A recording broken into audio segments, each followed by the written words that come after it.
What if I told you of a treasure? A treasure of a trick that would make your artwork rich beyond imagining. Would you be interested in that? I would only require one little thing from you in return. Subscribe to this channel and I shall reveal secrets that have always been kept away from you. Come on, lad. You know you want to do it. Oi, Captain Photoshop, shut your mouth and go away. Beg your pardon?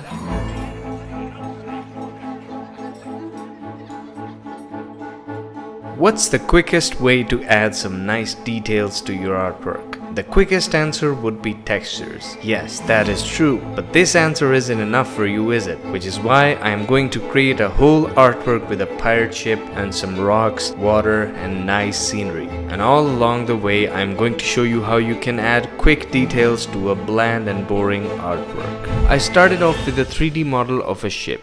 Why 3D? Because it saves a ton of time, makes everything faster, and figure out some really nice looking angle and perspectives for me. Imagine if I had to draw this ship into the scene. I would have done it if I had several days or weeks, but I want to move quick. Also, I went on the internet and searched a bunch of reference for a pirate ship from a top angle. Somewhat of a bird's eye view, and I could not find any good reference. And that's exactly where 3D comes in handy. Where did I find the 3D model of this ship, you ask? Good question. Graphit Studios have some really cool photo and 3D assets on ArtStation, which can add immense value to your project and save you a ton of time. They have got asset packs for knights, Vikings, dudes on fire, abandoned places, John Sick Jr., terrifying special ops soldiers, and a lot more. If you want to check them out, I've put a link in the description. 10% off on your purchase if you use the code IMADA110. You're most welcome, friends. Back to the ship. I started blocking out some quick boxy shapes around the ship. I knew they were gonna be large rocks or something, but I'm not worried about making them look good in 3D. I intend to paint over them in 2D instead. This is just to help me visualize the composition in 3D, which is quite helpful because I can instantly change the position of any of these shapes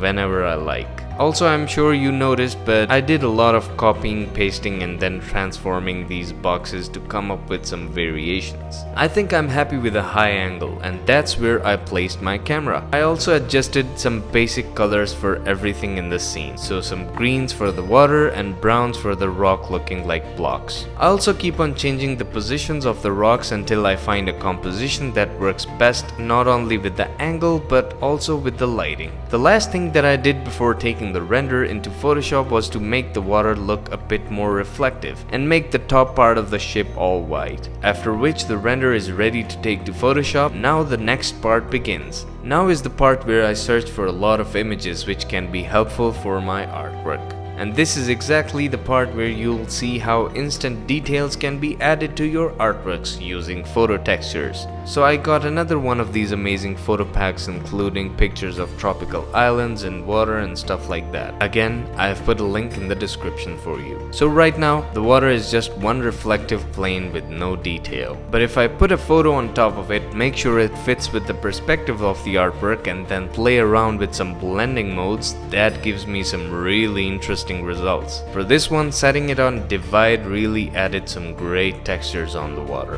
And that looks awesome. Now I'll merge a few of these photos with the same technique and see how it looks.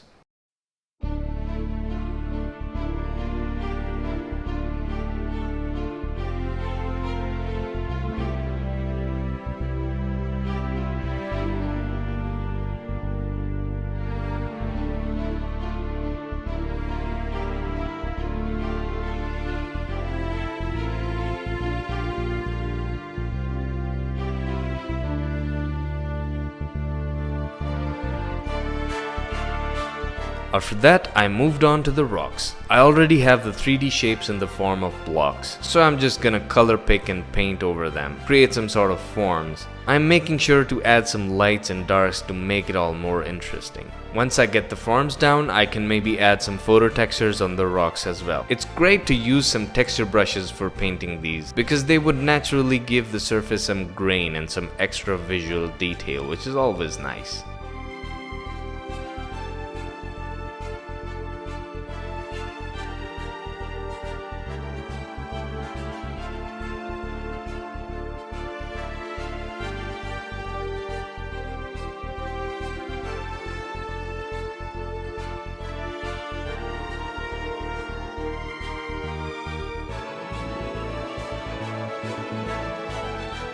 Next, it's time to add some reflections of these rocks and maybe some sort of ripples or waves in the water. For that, I guess I'm just gonna paint it. No fancy trickery or a unique technique here.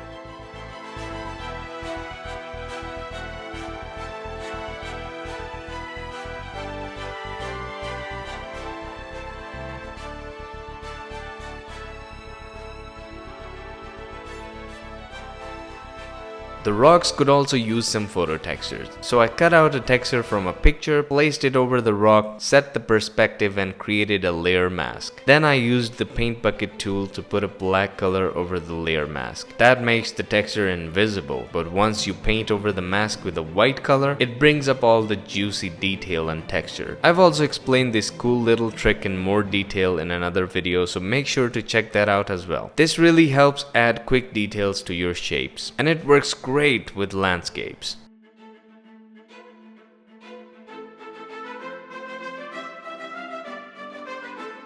You can also place photos on your artwork, lower down the opacity so it kind of merges with the artwork underneath, and then erase out unwanted areas. These photo textures are the quickest way to add texture to your artwork if you're looking to save time. Not saying that it's the only way though. If you prefer to paint them all with your fancy brushes and spend hours, sure. But if you have a tight deadline and you're looking to create several concept art pieces, then it really comes in handy.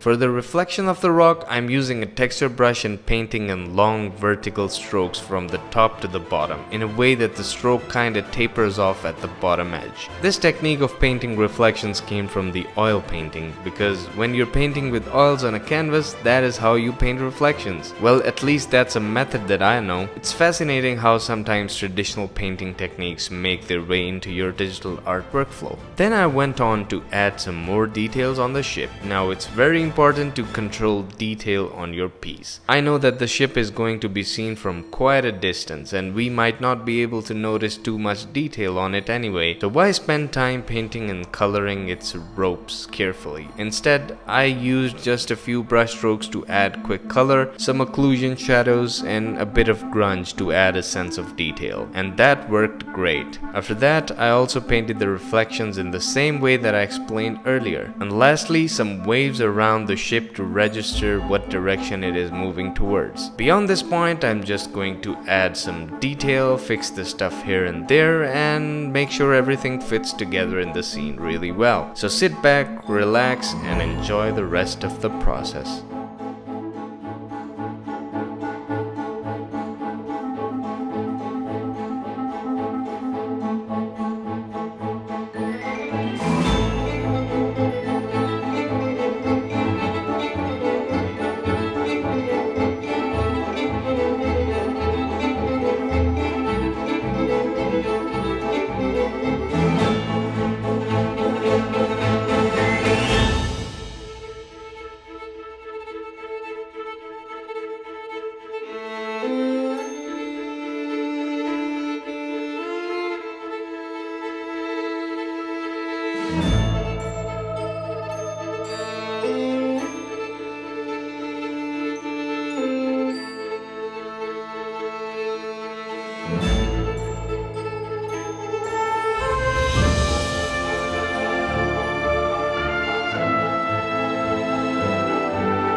Here is the final result.